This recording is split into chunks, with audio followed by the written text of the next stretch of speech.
minutes pour nous dire pour quelles raisons il faut être plus sévère avec les députés pour les rendre plus présents à l'Assemblée. C'est à vous.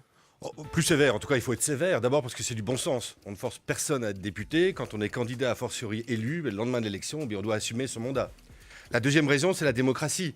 Si on veut que les Français aient confiance dans leurs députés, il faut évidemment que les députés soient là. Vous savez, 95% des députés travaillent énormément, beaucoup plus de 35 heures, et ça fait un mal terrible quand on voit quelques collègues qui n'assument pas leurs fonctions et qui ne sont pas là.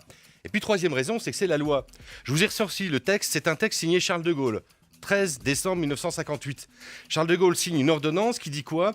Article 1er, les députés ils auront une indemnité parlementaire. Elle est calculée comment ? C'est la moyenne du traitement des fonctionnaires hors échelle. Et article 2, ils auront une indemnité de fonction. C'est le quart de l'indemnité parlementaire. Et je cite, le règlement de chaque assemblée détermine les conditions dans lesquelles le montant de l'indemnité de fonction varie en fonction de la participation des parlementaires aux travaux de l'Assemblée à laquelle ils appartiennent. Donc le principe avait été posé, pour tout vous dire, jusqu'en 2009, n'avait jamais été appliqué, et j'imagine que c'est pour ça que je suis invité. J'ai fait passer en 2009 une modification du règlement de l'Assemblée nationale pour sanctionner les absences.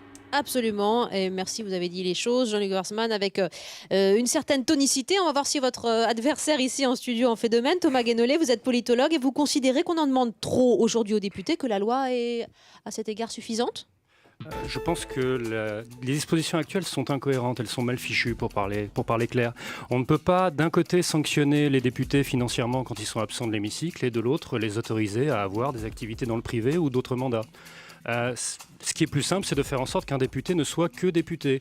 Quand on est député et maire à la fois, soit on fait mal son travail de député, soit on fait mal son travail de maire. C'est encore pire si en plus on est conseiller régional. Donc je pense qu'il y a à ce niveau-là une incohérence lourde. Par ailleurs, les mesures de type si vous êtes absent, on vous sanctionne, ça donne quoi ? Ça donne des gens qui font la queue pour aller pointer. Et ensuite, ils partent à la pêche. Ce type de mesure ne fonctionne pas.